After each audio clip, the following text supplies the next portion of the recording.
Your cedar fence ruins our neighborhood aesthetics. HOA president. Gloria looked me dead in the eye and killed my $8,000 privacy fence plan on the spot. 24 hours later, she happily approved my neighbor's hideous white plastic wall because they're golf buddies every single Tuesday. I'm Derek.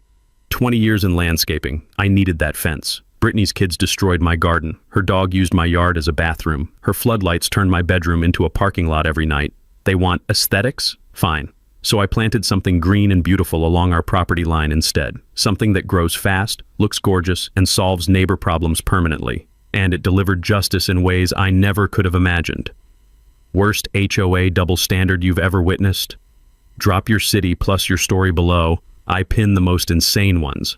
I'm Derek Martinez, 52, and I've been building landscapes for 20 years. After my divorce, I bought this modest ranch house in Pinewood Springs, Colorado, 847 homes, mountains in the distance, and what I thought would be a fresh start. The house came with a quarter-acre lot and dreams of the perfect native garden. I spent months planning drought-resistant wildflowers, native grasses, herbs that actually belonged in Colorado soil. The smell of morning coffee mixed with pine needles became my daily ritual. Standing on my back deck, feeling the cool mountain air while planning which plants would thrive where. Then Brittany Hayes moved in next door. Brittany's a real estate agent, 43, blonde, drives a white BMW that always looks freshly washed, and has zero concept of property boundaries. Within a week, her 2 kids were using my vegetable garden as their personal playground. I'd step outside to the wet crunch of destroyed tomato plants under my boots, finding soccer balls wedged between my carefully staked pepper plants. The sharp smell of crushed basil would hit me as I surveyed the daily damage. Her German Shepherd? Different problem entirely. Every morning brought the unmistakable stench of fresh dog shit scattered through my herb beds like some kind of biological warfare. Every single morning. I'd have to navigate the minefield with a plastic bag and a grimace. But the real torture started at night. Brittany installed these industrial LED security lights, the kind they use for parking lots, that blasted directly into my bedroom window. The harsh white glare cut through my blackout curtains like a laser, turning 2 a.m. into high noon. I'd lie there listening to the electric hum of those damned lights, getting maybe 3 hours of sleep. I tried reasoning with her. Hey, could you maybe angle those lights toward your own property? They're for safety, she said, not even looking up from her phone. Her kids were throwing mud at my fence while she talked. So I did what any professional would do. Submitted plans for a 6-foot cedar privacy fence. Professional design, $8,000 investment, beautiful traditional post and rail that would enhance both properties. I know fences. I've installed hundreds. This design was flawless. The HOA has this president, Gloria Whitman, 59 years old, retired bank manager who looks like she irons her golf shirts. Lives in the biggest house on the street, a 2-story colonial with a circular driveway that screams, "I have opinions about your landscaping." Gloria treats the HOA like her personal kingdom, complete with a crown made of other people's violation notices. Here's where it gets interesting. Gloria and Brittany became instant best friends. Golf every Tuesday at the country club. Same Pilates class Thursday mornings. Wine nights on her deck where they probably plan new ways to terrorize the neighborhood. I submitted my fence application on a Monday morning. Professional drawings, engineered specifications, soil analysis, setback measurements, everything perfect. Wednesday morning, rejection letter in my mailbox. Aesthetic concerns, potential property value impact. No explanation, no suggestions for improvement. Just no. Friday afternoon, Brittany gets instant approval for 3 massive white plastic privacy screens, 8 feet tall, bright white plastic that looks like something from a construction site. They violate at least 4 aesthetic guidelines I can think of, but apparently those meet community standards. I stood in my backyard that Friday evening, staring at her plastic prison wall blocking my mountain view, listening to her dog bark at 10 p.m. while her kids screamed in their above-ground pool. The smell of chlorine mixed with dog waste hung heavy in the humid air. That's when I realized this wasn't about fences or aesthetics or property values. This was about who you drink wine with on Tuesday nights. And I was about to teach both women why you should never discriminate against someone who spent 2 decades learning which plants grow fast, thick, and solve problems permanently in Colorado soil. Saturday morning, I did what any professional does when facing discrimination. I researched the hell out of it. Spent the entire weekend buried in HOA covenants, county regulations, and neighborhood precedent files. The taste of stale coffee grew bitter in my mouth as I flipped through page after page of bureaucratic nonsense, getting paper cuts from thick legal documents that felt like they were designed to discourage normal people from fighting back. But I'm not normal people. I'm a guy who spent 20 years reading soil composition reports and municipal codes. This was just another type of dirt to dig through. First discovery: fence height restrictions only apply to front yards. Backyard fences? No height limits anywhere in our covenants. Gloria had rejected my fence based on rules that didn't even exist. I grabbed my camera and spent Saturday afternoon documenting every cedar fence in Pinewood Springs. Found 15 others, all approved in the past 3 years. Same height, same materials, same traditional design. Hell, some were uglier than mine. Crooked posts, warped boards, amateur installation that made my professional plans look like artwork. Sunday morning brought more evidence. Brittany's plastic screens violated 3 separate guidelines I could find: setback requirements, color restrictions, and material standards.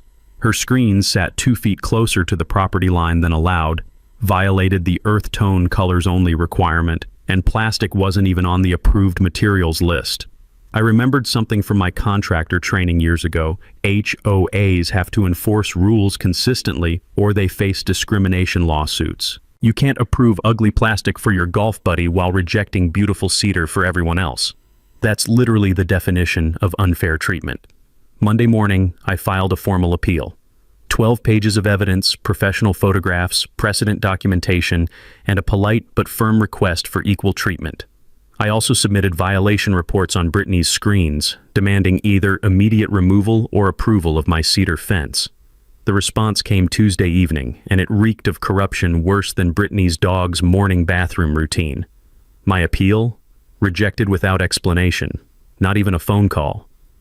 But Wednesday morning brought something special, a violation notice taped to my front door like some kind of scarlet letter. Apparently, my unkempt native landscaping now violated community standards. The wildflower meadow I'd spent 2 years cultivating, the drought-resistant native plants that actually belonged in Colorado soil, now they were unsightly weeds. 30 days to rip out my beautiful native ecosystem and replace it with water-hungry turf grass, or face $500 daily fines. I stood there holding that notice, feeling the morning sun warm my face while bees buzzed through my unsightly wildflowers, and something clicked. This wasn't about aesthetics or property values. This was Gloria flexing her power, showing me what happens when you challenge the queen bee. But here's the thing about bees. They know which flowers to avoid and which ones to cultivate. That evening, I sat in my wildflower meadow with the sweet scent of evening primrose filling the air, remembering something my grandfather taught me about natural barriers. He'd grown up in rural Colorado, back when neighbors solved problems without HOA presidents and violation notices. Native Americans knew which plants grew thick and discouraged unwanted visitors, he used to say. Nature's been building fences longer than humans have been building houses. Colorado has plenty of native species perfect for natural fencing. Plants that grow fast, provide privacy, and solve neighbor problems permanently. I'd installed plenty of decorative barriers using indigenous species, wild grape, Virginia creeper, native honeysuckle. But sitting there in my threatened meadow, I remembered one particular 3-leafed beauty that definitely qualified as native ground cover restoration. I spent that night researching the Colorado Native Plant Protection Act, discovering that environmental restoration projects override HOA landscape restrictions. Native species restoration enjoys state environmental protection. You can't fine someone for restoring indigenous plants to their natural habitat. And poison ivy? Definitely native to Colorado, indigenous, protected, and absolutely perfect for creating dense, effective privacy barriers. The next morning, I filed an environmental restoration permit with the County Environmental Office. Native ground cover restoration along property boundaries for wildlife habitat enhancement. Legitimate paperwork, legitimate environmental purpose, and completely legal under state law. While Gloria and Brittany were playing their Tuesday golf game, probably laughing about their latest power move, I was researching which local nurseries carried native plant starter collections. The smell of fresh possibility mixed with my morning coffee as I sketched out my new landscaping plan. Sometimes the best solutions grow naturally, You just have to plant the right seeds in the right soil at the right time. And I knew exactly which seeds would thrive along our property line, creating the most beautiful, effective, and perfectly legal privacy barrier Gloria and Brittany had ever seen. Thursday morning, I drove to the county environmental office with my restoration permit application. The clerk, a young woman with dirt under her fingernails who clearly understood plants, smiled when she read my proposal. Native ground cover restoration? We love seeing homeowners take environmental responsibility seriously, she said, stamping my application. This permit supersedes any HOA restrictions under the Colorado Environmental Protection Act. Perfect. I now had legal armor that even Gloria couldn't penetrate. Friday afternoon, I visited Mountain View Native Nursery on the outskirts of town. The owner, an old-timer named Pete who smelled like mulch and cigarettes, walked me through their indigenous species starter collection. When I mentioned poison ivy for my restoration project, he didn't even blink. Grows fast, provides excellent ground cover, and most folks leave it alone once it's established, Pete said with a knowing grin. Natural privacy barrier that maintains itself. Of course, you'll want to be real careful during planting season. I bought a diverse collection of native plants, including several poison ivy specimens that would blend perfectly with Virginia creeper and wild grape. From the street, it would look like professional habitat restoration. Up close? Well, that would depend on how closely someone wanted to inspect my environmental project. Saturday morning, I began planting along the entire 200-foot property line. The soil felt perfect under my gloved hands, rich, well-drained, with morning sun and afternoon shade. The earthy smell of fresh mulch mixed with the sweet scent of possibility. But Brittany had been watching from her kitchen window like some kind of suburban surveillance agent. By noon, she was outside documenting my every move with her phone. The metallic click of her camera became the soundtrack to my weekend, punctuated by her loud phone conversations. Yes, he's definitely doing something suspicious over there. What are you planting? She demanded, marching over to the property line. Environmental restoration, I replied, carefully positioning a poison ivy starter between some innocent Virginia creeper. Native species habitat enhancement. She squinted at my plants like she was trying to identify evidence at a crime scene. Too bad Brittany's plant knowledge maxed out at knowing grass is green. Monday brought her retaliation campaign. She filed noise complaints about my excessive early morning watering activities. Apparently, caring for my restoration project at 6 a.m. constituted disturbing the peace. She also started parking her BMW partially across my driveway during her kids' sports pickups, forcing me to squeeze past her car like some kind of automotive obstacle course. The deliberate screech of her brakes and the theatrical slam of her car doors at dawn became her new favorite passive-aggressive symphony. Tuesday evening, I watched her kids accidentally kick soccer balls into my restoration area during their backyard play. Each ball somehow found the most delicate seedlings with precision that would impress a professional soccer player. But here's what Brittany didn't understand about native plants. They're survivors. 20 million years of Colorado evolution doesn't get defeated by a few soccer balls. Then came the mini twist that almost derailed everything. Wednesday afternoon, Gloria attempted her power play.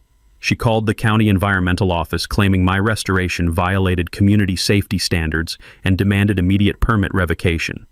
Apparently, she'd spent an hour screaming at supervisors about dangerous plant cultivation near children.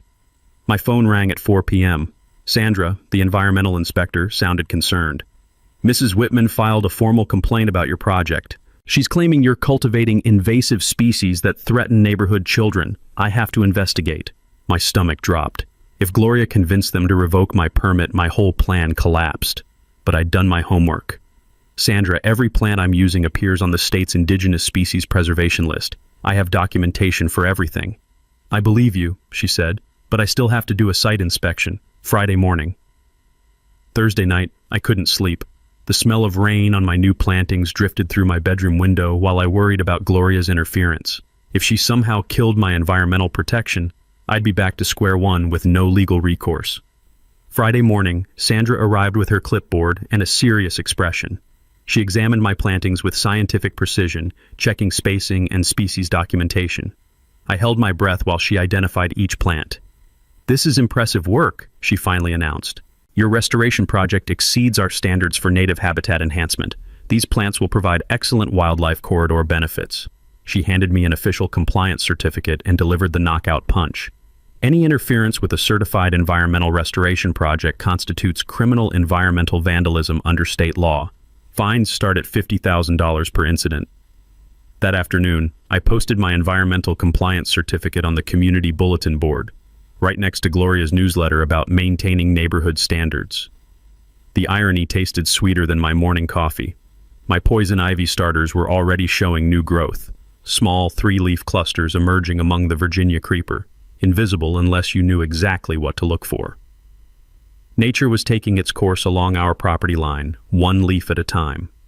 Sometimes the best revenge grows slowly, quietly, and completely legally. 2 weeks into my restoration project, I discovered I wasn't fighting this war alone. Elena Rodriguez knocked on my door Tuesday evening, clutching a manila folder that looked thick enough to choke a horse. She's the HOA board secretary, 38, works in accounting, always seemed invisible during Gloria's theatrical board meetings. Turns out invisible people see everything. I've been documenting Gloria's illegal activities for 8 months, she whispered, glancing around like we were plotting a bank heist. The folder hit my kitchen counter with the weight of a phone book. She's violating open meeting laws, hiding financial records, and embezzling community funds. The documents Elena spread across my table told a story of systematic corruption that would make a politician blush. Gloria had been collecting emergency assessment fees for infrastructure repairs that existed only in her imagination. $47,000 in unauthorized charges over 18 months, with most money flowing directly to Brittany's real estate company for consulting services. Property evaluations that were never conducted, marketing consultations for a community that isn't for sale, Elena explained, her finger tracing bank transfers. She's been paying Brittany $3,000 monthly for absolutely nothing. The smell of fresh coffee mixed with the intoxicating scent of evidence as we worked past midnight, building a case that would make any prosecutor salivate. Wednesday brought another ally when Frank Kowalski joined our suburban resistance movement. Frank's a 67-year-old retired attorney who's been fighting Gloria for 3 years over accessibility requirements for his disabled wife. Turns out, Gloria's discrimination wasn't limited to landscaping preferences. She denied our ramp permit claiming architectural concerns, Frank said, adjusting his reading glasses over Elena's financial evidence. Federal disability law trumps HOA aesthetics, but she doesn't care about actual laws. While we built our legal case, my poison ivy was conducting its own underground revolution. 3 weeks of perfect Colorado spring weather, warm days, cool nights, gentle morning dew, created ideal conditions for aggressive growth. The underground rhizome network was already extending beyond my original plantings, establishing invisible colonies that would emerge throughout the growing season. But Brittany wasn't surrendering her harassment campaign without escalating to outright crime. Thursday night around 11 p.m., I heard the telltale sound of liquid being sprayed near my property line. The harsh chemical smell hit my nostrils even from inside the house. My security cameras captured everything in perfect night vision clarity. Brittany, in dark clothes, systematically coating my restoration area with industrial herbicide. Friday morning, the acrid stench of chemical warfare hung heavy in the air. Brown edges appeared on my Virginia creeper and wild grape, making the damage obvious to anyone passing by. But here's where Brittany's ignorance of plant biology became my greatest advantage. Poison ivy is notoriously resistant to most commercial herbicides. While other plants showed stress, my poison ivy looked more vibrant than ever. The chemicals had actually eliminated competing vegetation, giving poison ivy more space and resources to expand. It was like Brittany had personally fertilized my revenge garden. I filed a police report with crystal clear video evidence of criminal destruction of protected habitat. The responding officer, a young guy who obviously understood environmental law, looked genuinely pissed when he reviewed the footage. "This is felony environmental vandalism," he told Brittany during his visit to her house. His voice carried across both yards, plus criminal trespassing and illegal chemical application near protected water sources. "You're looking at federal charges." The insurance claim for restoration damage gave me another paper trail documenting Brittany's escalating criminal behavior. But the real gift came during my Sunday morning coffee ritual. Examining my restoration area in the golden morning light, I noticed something beautiful. Brittany's sabotage had backfired spectacularly. The herbicide damage created perfect growing conditions for poison ivy expansion, while the chemical stress made surviving plants produce higher concentrations of urushiol oil as a defense mechanism. My enemies were literally making my revenge more potent without realizing it. By Monday, word of my environmental project and the harassment campaign had spread throughout the neighborhood.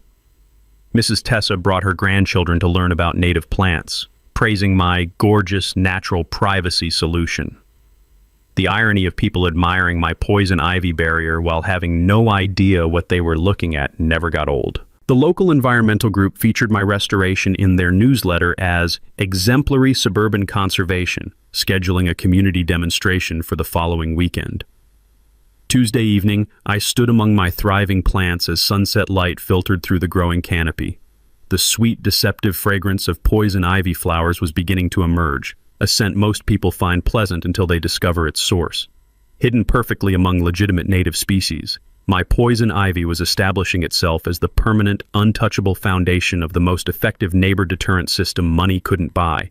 Everything completely legal, environmentally beneficial, and naturally beautiful. Some revenge requires patience, but the wait is always worth it when you're working with Mother Nature's timeline. Frank's legal research turned up something that changed everything. Wednesday afternoon, he called with excitement crackling in his voice. "Derek, you need to see this. I found the original subdivision developer agreement buried in the county archives." We met at his kitchen table where Frank spread out photocopied documents that smelled like old paper and forgotten promises. Hidden in Section 12C of the Environmental Compliance Agreement was a clause that made my coffee taste sweeter than birthday cake. Any property owner may establish native habitat restoration to fulfill original environmental commitments, Frank read aloud, his finger tracing the faded text. Such projects cannot be restricted by homeowner associations without violating federal environmental protection agreements. I nearly choked on my coffee. Are you saying Gloria has no legal authority over my restoration? I'm saying she never had authority and she's been violating federal environmental law every time she's interfered with your project. Elena's discovery explained why this clause had been buried deeper than a murder victim. While organizing Gloria's deliberately chaotic filing system, a mess that would make a hoarder weep, she found internal memos discussing how to minimize homeowner environmental rights awareness. They'd been hiding this information from residents for years. Thursday brought Elena's financial bombshell that made Gloria's corruption crystal clear. The real embezzlement wasn't just Brittany's fake consulting fees, it was systematic theft disguised as community improvements. Phantom landscaping assessments, fake legal fees, emergency repair charges for work that never happened, Elena explained, spreading bank statements across my kitchen counter. She's stolen $73,000 over 18 months. But the smoking gun was email correspondence between Gloria and Brittany discussing their problem neighbor removal strategy. They'd been systematically harassing residents who questioned Gloria's authority, using manufactured violations to drive out anyone who threatened her control. I wasn't their first target, just their latest. Friday morning brought news that elevated my humble revenge garden into something magnificent. The county environmental office called with an offer I couldn't have imagined. "We'd like to designate your property as an official native habitat demonstration site," Sandra announced. "Your restoration work represents exactly the kind of suburban conservation we want to promote statewide." The designation came with ironclad protection. Any interference with my restoration would constitute federal environmental crime.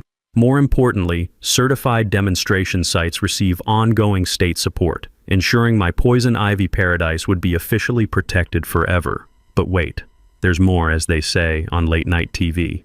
Successful demonstration sites qualify for annual tax credits up to $4,000, Sandra added. Plus, we'll bring university environmental science classes to study your techniques. I had to bite my tongue to keep from laughing. While Gloria plotted my destruction, I'd accidentally created an environmental showcase that would be studied by college students and protected by federal law.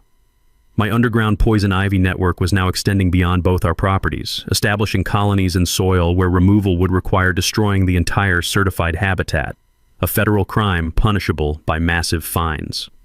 Friday evening, I stood among my thriving plants as sunset painted everything golden.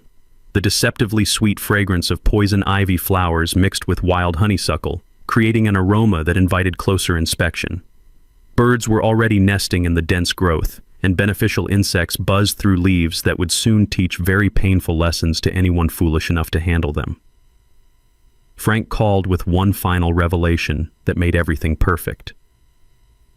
"Gloria made a critical error," he explained. She used HOA funds to hire attorneys specifically to find ways around environmental protection law. She's not just stealing community money, she's using it to conspire against federal environmental regulations. The beautiful irony was inescapable. While Gloria and Brittany schemed to destroy my project, they'd handed me complete legal immunity and turned my poison ivy garden into a federally protected environmental landmark. By next spring, my revenge would be spreading underground throughout both our properties, emerging in dozens of new locations where it would be legally untouchable. Some plants grow slowly, but they grow permanently. And sometimes the best revenge is simply letting nature take its course under the full protection of federal law. With federal protection secured and summer approaching, it was time to orchestrate the perfect natural justice system. I mapped out my strategy like a general planning the ultimate siege, except my weapons were 3-leaf plants and my battlefield was a neighborhood barbecue. Phase 1. Complete poison ivy maturation before peak outdoor season. 6 weeks for the underground network to establish permanent colonies. By July, my invisible army would be locked and loaded. Phase 2. Document Gloria's continued harassment for the legal case. Frank and Elena needed her to keep digging her own grave with witnessed criminal behavior. Phase 3. Time maximum exposure during our annual neighborhood barbecue. 200+ people, local officials, and environmental students studying my demonstration site. Phase 4. Maintain complete innocence while nature delivers justice with the efficiency of a Swiss watch. The poison ivy cultivation required artistic precision. I spent May perfecting what I privately called the honey trap, strategic trimming that created beautiful natural archways along the property line. To everyone else, it looked like professional landscape design, encouraging closer inspection of gorgeous native plants. Morning dew made everything sparkle like diamonds, creating Instagram-worthy photo opportunities that drew people in for that perfect nature shot. What visitors wouldn't realize until days later was that humid morning conditions trigger maximum urushiol oil production, when even brief contact guarantees severe reactions. I installed subtle solar lighting that highlighted the densest poison ivy areas, creating romantic evening ambiance perfect for quiet garden strolls. The soft glow made 3-leaf clusters look like delicate wildflowers in twilight, absolutely irresistible for nature lovers. Here's something that would make any gardener's skin crawl. Mature poison ivy oil remains active on surfaces for up to 5 years. Contaminated garden tools, clothing, even camera phones become biological weapons that spread the joy long after initial contact. Touch a poisoned leaf, then grab your car keys, and suddenly your steering wheel becomes a daily dose of misery. Frank coordinated our legal timing with surgical precision. We needed Gloria's corruption exposed during the barbecue for maximum community impact, but also wanted criminal charges filed at the moment of peak public attention. Elena had been secretly recording board meetings where Gloria discussed eliminating undesirable residents and protecting our investment from certain elements.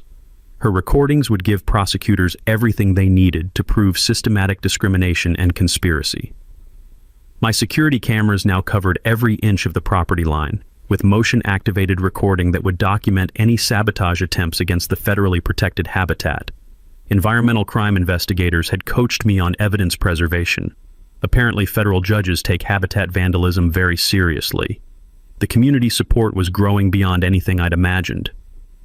Mrs. Tessa's garden club planned a group visit during the barbecue. The environmental group organized a native species appreciation tour, featuring my restoration as the crown jewel. The mayor's office wanted to showcase my project as a model for sustainable development. Everyone was excited to get intimately acquainted with my poison ivy without having the slightest clue what they were touching. I created the Educational Engagement Zone, comfortable seating surrounded by informational signs about native plant benefits, positioned strategically in the heart of poison ivy paradise. Decorative benches encouraged lingering, while bird baths and butterfly gardens drew visitors into direct contact with surrounding vegetation. The weather forecast made everything perfect. 94 degrees with 85% humidity. Conditions that would make my poison ivy produce oil concentrations like a biological weapons factory, while ensuring optimal skin absorption for anyone foolish enough to handle the plants. Tuesday evening, I noticed Brittany scratching her arms during her nightly garden surveillance routine. She'd been developing mysterious rashes for weeks, attributing them to stress and seasonal allergies.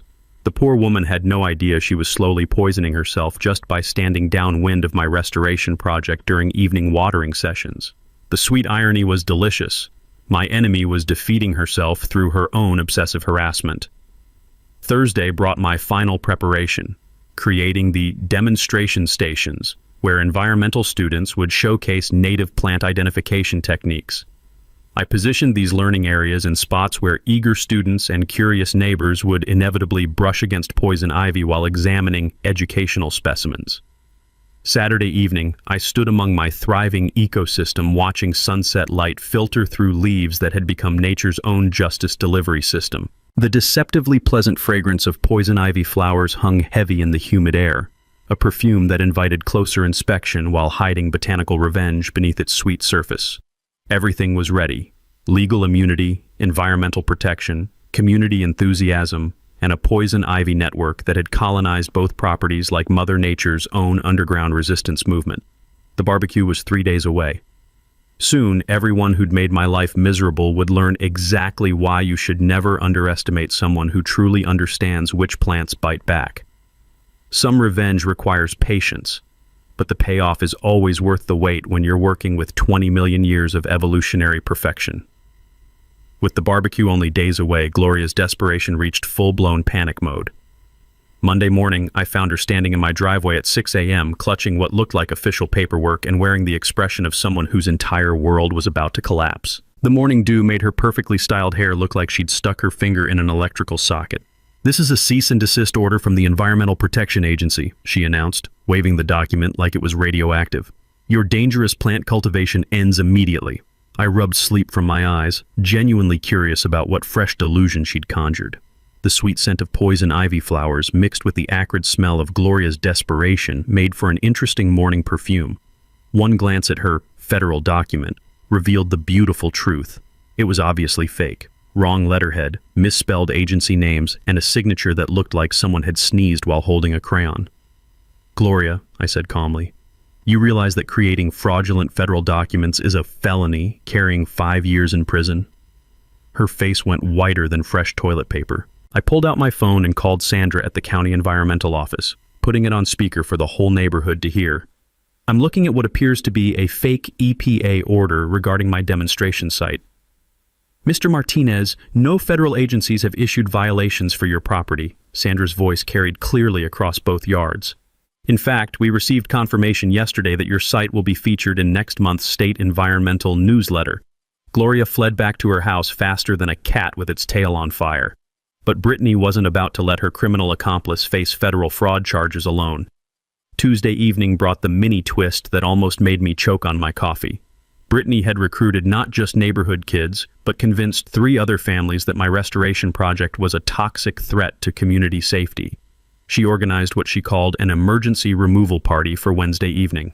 "We're going to clean up Derek's dangerous weeds before they spread to other yards," she told Mrs. Patterson from 2 streets over. "Some of these plants could seriously hurt children."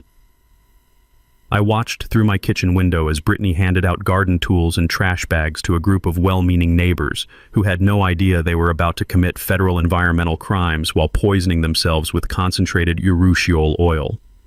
But here's where being a professional landscaper with 20 years of plant knowledge becomes pure gold. I knew exactly how this would end, and it was going to be spectacular. Instead of calling the authorities immediately, I decided to let nature handle this particular problem. Sometimes the best education comes from personal experience.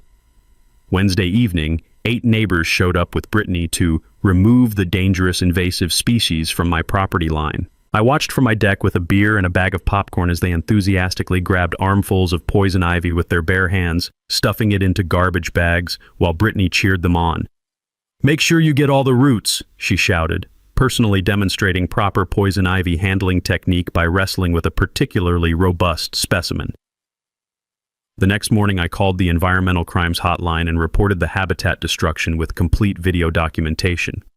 But honestly, federal charges were going to be the least of their problems over the next 48 hours. Thursday brought the beautiful sight of Brittany and her volunteer army developing the first signs of poison ivy reactions. Mysterious itching and redness they attributed to cleaning chemical sensitivity and dust allergies. By Friday morning, the real show was starting. Brittany's hands looked like she'd dipped them in acid. Her face was swelling like a balloon, and her volunteer helpers were frantically calling each other, trying to figure out what had attacked them during their community service project. But the cosmic justice wasn't finished yet. Friday afternoon, the environmental science students arrived to set up their demonstration stations for Saturday's barbecue. They were positioning educational displays in the exact areas where Brittany's crew had concentrated their cleanup efforts. Spots now contaminated with poison ivy oil residue that would remain active for months. The weather forecast for Saturday was perfect. 96 degrees with 85% humidity, ideal conditions for spreading urushiol oil through sweat and physical contact. Friday evening, I stood among what remained of my poison ivy paradise. Still plenty left for maximum impact, but now with the added bonus of oil contamination throughout the entire area from Brittany's enthusiastic destruction. My enemies had literally turned my entire demonstration site into a biological weapons testing facility while documenting their own federal crimes on video. Some people dig their own graves, but the special ones poison themselves while doing it, then invite the whole neighborhood to join them at the bottom. Saturday morning brought pure chaos disguised as community preparation. The barbecue setup began at 8 a.m., with volunteers spreading throughout the community park adjacent to my property. The sweet smell of charcoal lighter fluid mixed with the deceptive fragrance of poison ivy flowers created an aromatic preview of the justice about to unfold. Brittany arrived looking like she'd been attacked by an angry beehive. Her face was swollen, her hands wrapped in bandages, and she was scratching constantly through long sleeves, despite the 85-degree morning temperature. But desperation makes people do stupid things. She was determined to expose Derek's dangerous plants during the barbecue, despite being a walking advertisement for poison ivy exposure. Her volunteer cleanup crew looked equally miserable, sporting various stages of poison ivy reactions while trying to maintain normal social interactions. Mrs. Patterson kept making excuses to step away and scratch her arms raw, while Mr. Tess's face looked like he'd been stung by 1,000 bees. But they'd all convinced themselves they were suffering from chemical sensitivity or seasonal allergies, anything except admitting they'd been poisoned by the plants they'd voluntarily destroyed. Gloria arrived with her own agenda and what appeared to be a complete mental breakdown. Despite facing federal fraud charges, she'd decided this barbecue would be her last stand to restore proper community standards. "I'm going to personally demonstrate why Derek's illegal plants threaten our neighborhood," she announced to anyone within earshot, gesturing dramatically toward my demonstration site. Community safety comes before environmental extremism. The beautiful irony made my morning coffee taste like liquid victory. My two greatest enemies were about to voluntarily expose themselves to concentrated poison ivy, while an audience of 200-plus neighbors, environmental students, and news cameras documented every moment. Mid-morning brought the mini twist that elevated everything to pure comedy gold. Elena approached me with barely contained laughter. "Derek, you have to see this. Gloria's hired a landscaping crew to remove your plants during the barbecue for emergency community safety." I followed her gaze to see a truck marked Premium Landscaping Solutions parked on the street. 3 workers in protective gear were unloading equipment, clearly preparing for some kind of dramatic plant removal demonstration. But here's what Gloria didn't realize. I knew every landscaping crew in the county. These weren't professionals. The protective gear was Halloween costumes, the equipment was borrowed from Home Depot, and the truck belonged to Brittany's brother-in-law, who runs a house painting business.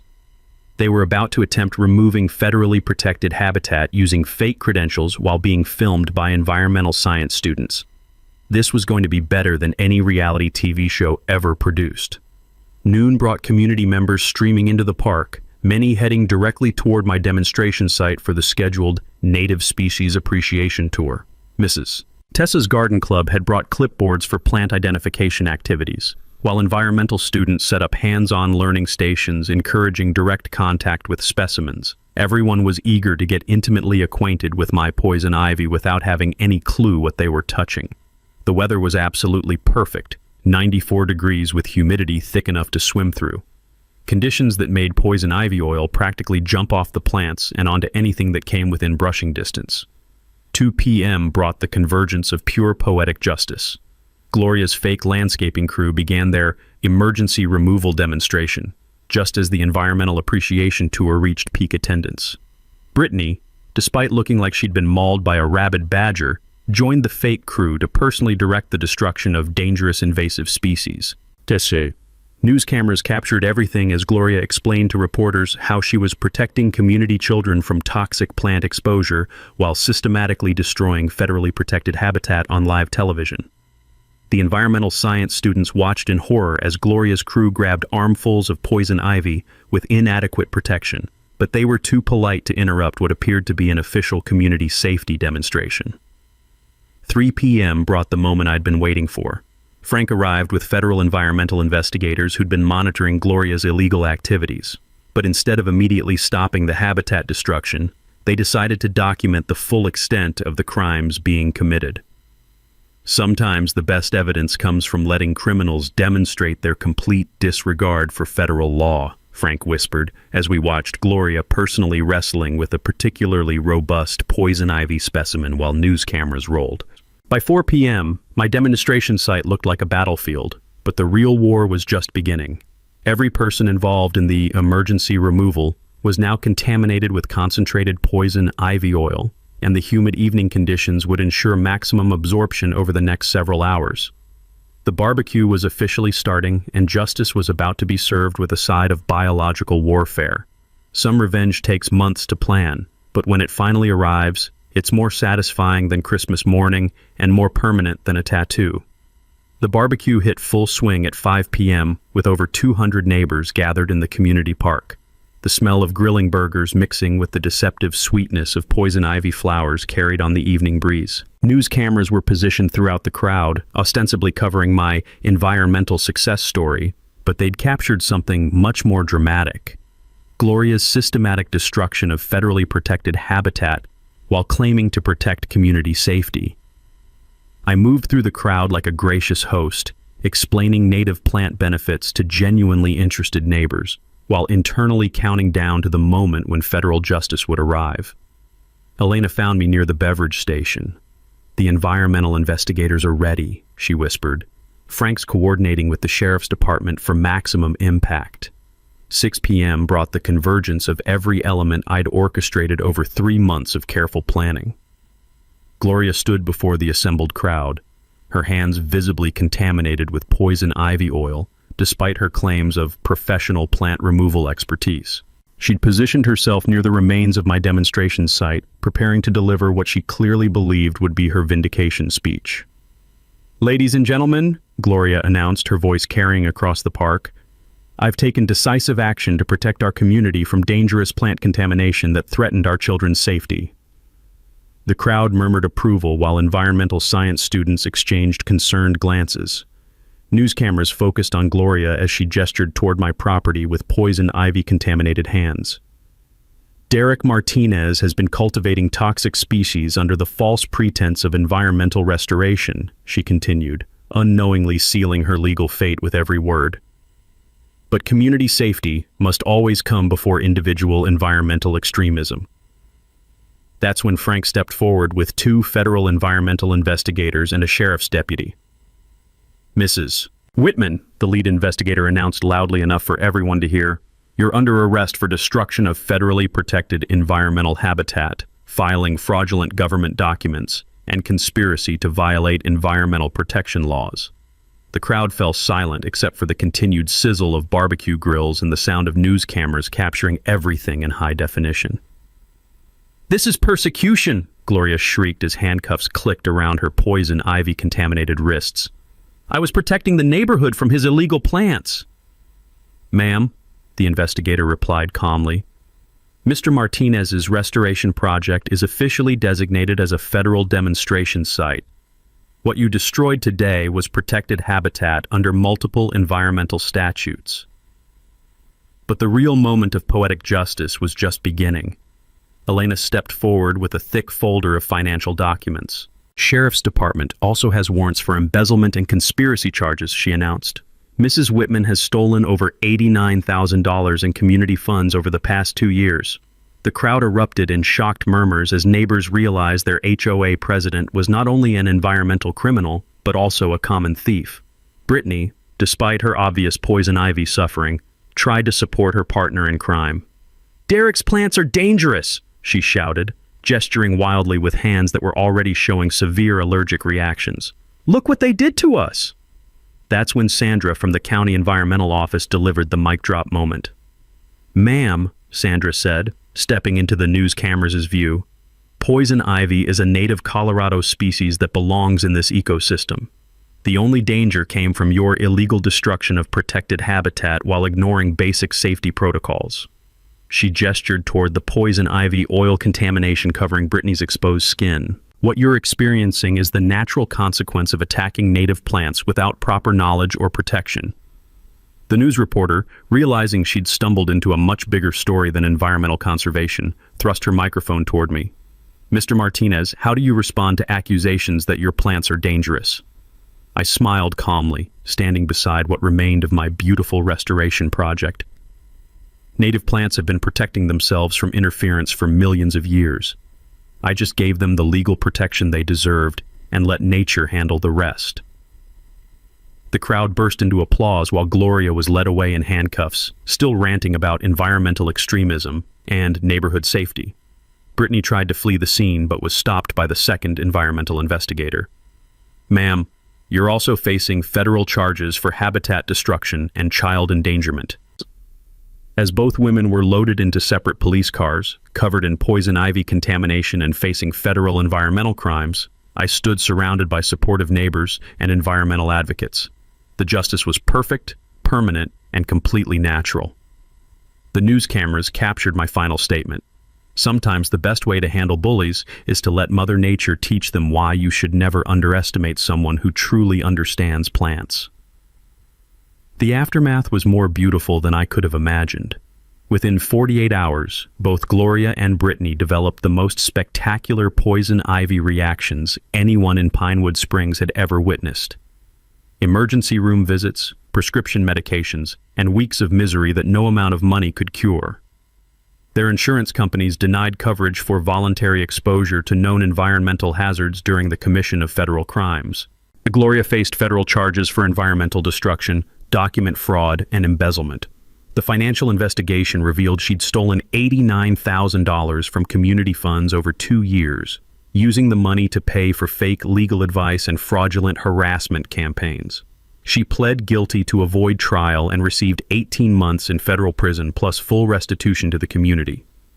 Brittany's federal environmental charges resulted in $75,000 in fines and a permanent restraining order prohibiting her from interfering with any environmental restoration projects. Her criminal record destroyed her real estate license, forcing her family to relocate within 90 days. They sold their house at a 25% loss and moved to Arizona, apparently believing desert climates would be safer than Colorado's native plant communities. The community transformation was immediate and remarkable. Elena was elected HOA president with 94% of the vote, while Frank became treasurer. Their first action was reversing all of Gloria's discriminatory decisions and refunding harassment fines to targeted residents. My restoration project became a genuine environmental success story. The county environmental office featured my demonstration site in their statewide newsletter, bringing environmental science students from 3 universities to study native habitat establishment techniques. Property values throughout Pinewood Springs increased an average of 12% due to our new reputation as an environmentally progressive community. But the sweetest victory was personal. My poison ivy barrier, now federally protected in perpetuity, had established permanent colonies throughout both properties. Next spring brought dozens of new plants emerging in locations where removal would violate federal environmental law. I'd created the most effective privacy barrier imaginable, one that was beautiful, legally untouchable, and naturally self-defending. My landscaping business benefited enormously from national media attention. The poison ivy guy became a regional celebrity, specializing in native habitat restoration and natural neighbor deterrent systems. Business increased 300% within 6 months. Elena and I discovered we shared more than just environmental values and community justice instincts. Our relationship grew from alliance to partnership to something deeper, rooted in mutual respect and shared appreciation for both legal victory and biological revenge. We married the following spring in my backyard, surrounded by thriving native plants and the most gorgeous poison ivy display anyone had ever seen. The wedding photos were featured in Colorado Environmental Magazine as an example of sustainable romance in natural settings. Using my tax credits and lawsuit settlements, I established the Environmental Justice Fund, providing free native landscaping services for elderly and disabled homeowners throughout the county. We've completed over 200 restoration projects, creating wildlife corridors that connect neighborhoods through sustainable plant communities. The annual Habitat Restoration Festival became a regional celebration of citizen environmental protection, drawing thousands of visitors to learn about native species cultivation and community organizing against bureaucratic overreach. Here's something that makes every morning coffee taste like victory. Native plant restoration provides 60% water usage reduction, eliminates chemical fertilizer runoff, and increases property values while creating permanent wildlife habitat. Environmental protection and economic benefits align perfectly when you understand which plants belong in Colorado soil. Gloria's former house was purchased by a young environmental science teacher who created a complementary native habitat that connects seamlessly with my demonstration site. The entire block is now a showcase of sustainable suburban development. 5 years later, I still start every day standing in my thriving ecosystem, listening to bird songs and watching butterflies dance among plants that taught two bullies the most expensive lesson of their lives. My poison ivy colonies have spread throughout the neighborhood through natural underground networks, creating privacy barriers and neighbor deterrent systems that will protect property owners for generations. Sometimes the best revenge isn't getting even. It's creating something beautiful, permanent, and legally protected that improves your community while teaching bullies exactly why they should never underestimate someone who understands Mother Nature's justice system. The red got his fans after all, just not the cedar one he's originally wanted. His poison ivy barriers is federally protected forever, while Gloria serving 18 months for stealing $89,000 from the communities, and Brittany lost $75,000 in fines plus her real estate license. The brilliance wasn't just a planned choice. The race understood that when you're fighting corruption, you don't need to break rules. You need to know them better than your opponents do. Environmental laws trump HOA bylaws. Federal protection beat God-body favorism. While they play petty politics, he plays the long game. Got your own HOA honor story brewing? Some board members drunk on power, denying reasonable requests while approving nonsense for their friends. Their strategy work, research your rights, document their discrimination, find the legal loophole they miss. The best part? The red landscaping business explodes after this. Sometimes standing up for bullies doesn't just feel good, it's paid dividends. Smash subscribe if you love watching corrupt officers get exactly what they deserve. Drop your widest HOA power trip story below.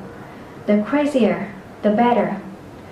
Remember, Mother Nature's been handling neighborhood dispute a lot longer than the homeowner association have existed.